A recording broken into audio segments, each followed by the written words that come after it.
Exatamente, o convidado que esteve muito próximo de tudo o que aconteceu lá em Suzano, na escola, ele é morador lá da proximidade em frente. Nós estamos na linha com o Lisandro Frederico. Lisandro, boa tarde. Boa tarde, Denise, boa tarde a todos da Jovem Pan. Bom, Lisandro, você estava em casa no momento em que começou o tiroteio? Eu estava em casa, né, exatamente no momento que a gente começou a ouvir os disparos. E aí, como é que foi a movimentação? Então, a princípio, quando os disparos começaram, a gente até achou que pudesse ser bombinha, porque eventualmente estoura-se bomba em escola, infelizmente, né? Esse tipo de coisa acontece. Mas junto dos estouros começaram a vir os gritos das pessoas. E com isso... Só um minutinho, por favor. Claro, fica à vontade. É uma cobertura ao vivo, né? Então, por isso as informações estão chegando. E quando eu falei com ele falou que a movimentação estava muito grande da imprensa, inclusive lá ao redor, né, Frederico? Desculpa o tumulto aqui, eu ter que parar de falar, mas é porque está bem tumultuado o momento aqui ainda, mas só continuando. Então, diante dos disparos, a gente começou a ouvir os gritos, né, das crianças. Foi na hora que eu olhei para as câmeras da minha casa e percebi que as crianças estavam literalmente pulando o muro dos fundos da escola. E aí foi nesse momento que a gente começou a entrar em desespero, porque percebeu que alguma coisa muito séria estava acontecendo. Eu liguei diretamente, eu sou vereador aqui da cidade, eu liguei diretamente para um coronel aqui da região. Na hora ele comentou comigo que eles já estavam cientes do episódio que aconteceu aqui próximo. Eu não sei se vocês ficaram sabendo de uma loja de carros que foi assaltada. Então, tem uma informação meio contraditória em relação a isso, porque se fala num lava rápido, né? Depois, agora você está falando loja de carros, e a gente já tem algumas imagens que mostram os dois fantasiados, né? Que desceram antes do ataque, desceram de um carro que estava parado em frente à escola. Então, qual a informação que você tem em relação a isso, Lisandro? Então, me parece que não tem relação, porque na hora que eu comentei com ele, ele falou, na verdade ele não citou loja de carros nem lava rápido, o que ele me falou assim, a gente já está sabendo da Avenida Mogi das Cruzes. Eu falei, não, coronel, tem alguma coisa acontecendo dentro da escola, porque as crianças estão gritando e a gente está ouvindo tiro de lá. Daí na hora ele tomou as providências, inclusive queria parabenizar a Polícia Militar, porque em poucos minutos apareceram vários carros da polícia aqui, entraram na escola e esse tiroteio ele foi sucessivo, né? Ele ficou por aproximadamente, acredito que uns 20 minutos aí, dando tiros. E daí, enquanto isso, ficou aquela cena de tensão na rua, alunos tentando se esconder, outros entrando dentro da casa de vizinhos, a gente dentro de casa tentando observar, mas sem saber se podia sair ou não podia, porque não sabia exatamente o que estava acontecendo. Aí a situação se normalizou um pouco, a gente começou a entender, acolher os estudantes, as famílias começaram a se aproximar, desesperados atrás de notícia, até onde eu sei ainda não se tem confirmação de quem são as vítimas.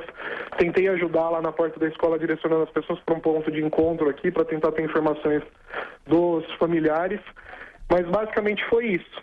Foi uma cena desesperadora e, como vocês falaram aí, retrata muito esse momento que a gente está vivendo de incentivo ao porte de armas, que eu acho muito grave. Quando a gente fala de violência em escola, é outra coisa mais grave ainda, que precisa ser apurada. Foi uma cena de total terror o que a gente viveu aqui.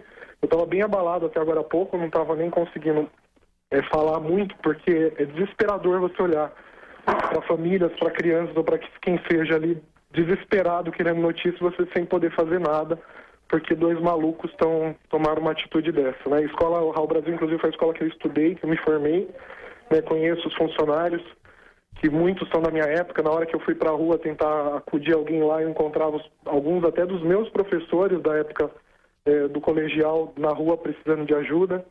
Vereador, o senhor tem alguma ideia? Essa escola é uma escola bastante antiga e tradicional daí da cidade, né? Para você ter ideia, o meu pai estudou no Raul Brasil, e eu também estudei no Raul Brasil. É uma história, tem pelo menos mais de 60 anos, aí eu acredito. Quem está nos acompanhando pela internet podia ver há pouco as imagens desse carro branco, um carro novo até aparentemente, que parou, estacionou. Estão na tela nesse momento. Exatamente, um deles desceu do carro, exatamente, um deles desce do carro, entra na escola e a gente vê que logo depois que eles entraram, as crianças já saíram correndo. Agora, Lisandro, você falou que o tiroteio durou até aproximadamente uns 20 minutos, talvez até por isso as crianças, são adolescentes na verdade, né, que pularam o muro de trás também. Pular o muro de trás, porque a escola é bem grande, ela toma todo um quarteirão, né? Ela tem um pátio que divide a área de salas de aula da área de recreação. Então, e no fundo da escola tem um centro de estudo de línguas, que o acesso se dá lá pela frente. Na hora que a polícia chegou, a informação que eu tive é que as crianças estavam correndo para o fundo, né, desse centro de estudo de línguas, por isso que atingiram até aqui o meu portão, que embora tenha um portão na frente da minha casa do colégio, isso é o portão dos fundos do colégio. As crianças começaram a pular por cima dele. É um muro bem alto, com grade. As imagens, inclusive, do momento, são bem chocantes. A gente está revendo as imagens aqui, as crianças pulando, é assustador aquele momento. Elas pulavam no desespero porque alguma coisa muito errada estava acontecendo lá dentro.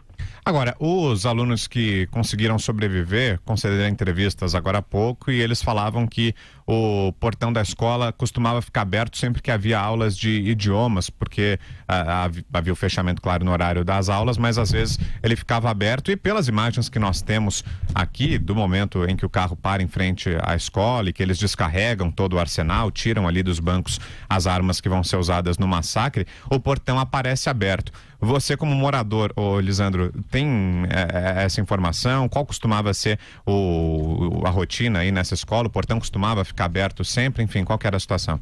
Não, a visão que vocês estão tendo dessas imagens aí, ela dá acesso a como se fosse um pátio aberto da escola, mas que os alunos nem têm acesso. Porque eu estudei lá, por isso que eu conheço. Sim. Depois que você entra neste portão que está sendo mostrado nas imagens, você tem a secretaria, que tem uma outra porta de ferro fechada. A secretaria, se você se identificar, obviamente você deve ter acesso a ela, né? Normalmente, na época que eu estudava, inclusive, essa portaria ficava fechada, mas uma vez dentro da secretaria, você está dentro da escola. E aí eu imagino que ali, funcionário rendido, ele consegue, o criminoso consegue ter acesso a qualquer outra parte da escola. Mas esse portão que vocês veem nas imagens, ele não dá acesso direto à escola. Ali é como se fosse um jardim frontal da escola, um quintal, onde tem inclusive uma parte de estacionamento de professores, e depois dali você vai ter a entrada da secretaria, que é onde a pessoa tem que se identificar para poder adentrar a escola. Eu falo isso porque na época que eu estudava no Raul Brasil já era assim, né? A gente entrava na escola e a hora que a gente se concentrava para entrar, a gente ficava aí dentro desse portão, porque a outra porta da secretaria é que realmente definia se a pessoa entra na escola ou não.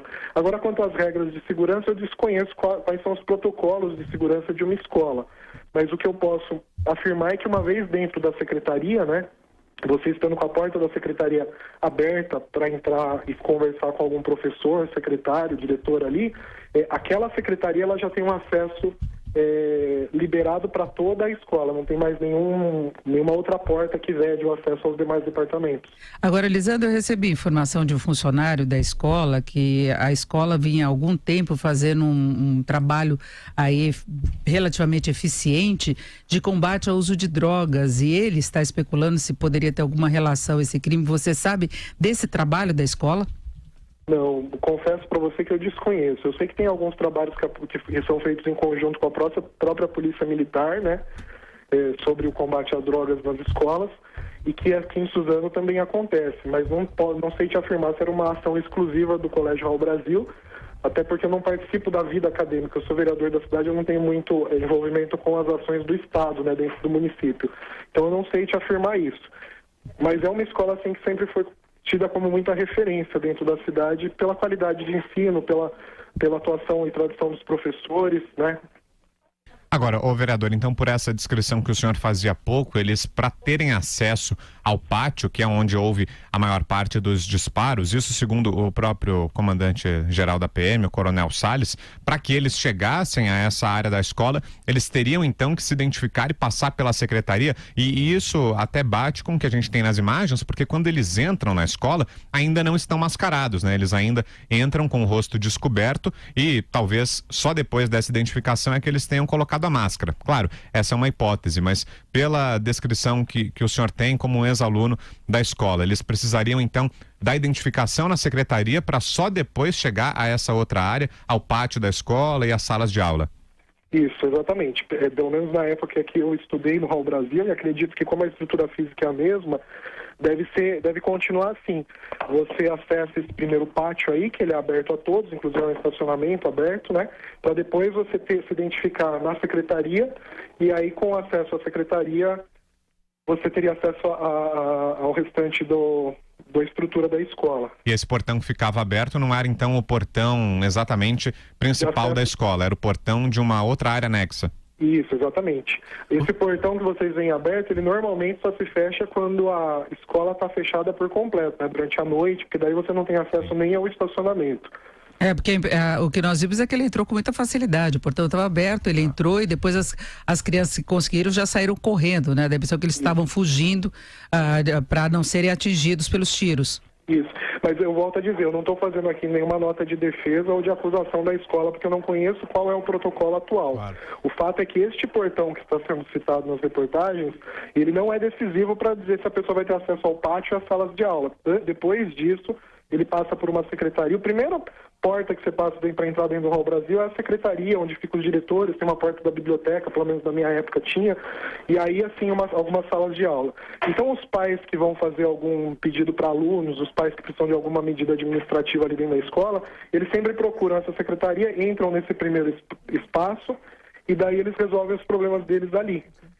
Eu imagino, né, lógico que eu estou falando isso como suposição, que essas pessoas possivelmente devem ter se identificado na secretaria, né, de alguma forma, e uma vez sendo atendidas pela escola, eles tomaram a decisão de render os funcionários fazer o estrago que fizeram aí. Mas eles estavam mascarados, né? Eles já entraram com a roupa, né, que eles estavam usando, um estava todo de preto, né? E lá eles estavam usando aquela máscara de terror, inclusive com as informações que nós tivemos, tem inclusive fotos deles já mortos, né? Que eles se suicidaram e pelo portanto a impressão é que a primeira ação deles foi muito rápido, porque tem eles entrando e as crianças correndo para fora. Entendi. Eu realmente não sei te precisar a questão de minutos ali de tempo, e eu também não sei dizer o que eles fizeram a partir do momento que eles entraram, porque ali o terreno, depois daquele portão, é grande, né? Então ali eu acho que teria tempo suficiente para se tomar alguma outra ação com relação à secretaria. Essa eu não sei afirmar. A única coisa que eu posso garantir é que o acesso à escola não se dá exclusivamente por aquele portão que está sendo mostrado nas imagens. O que tem que se apurar agora é o que foi feito depois dali. Perfeito. Nós ouvimos o vereador Lisandro Frederico, que é morador, ele mora na rua atrás do colégio. Lisandro, eu agradeço muito as suas informações, a sua participação aqui na nossa programação. Obrigada. Obrigado.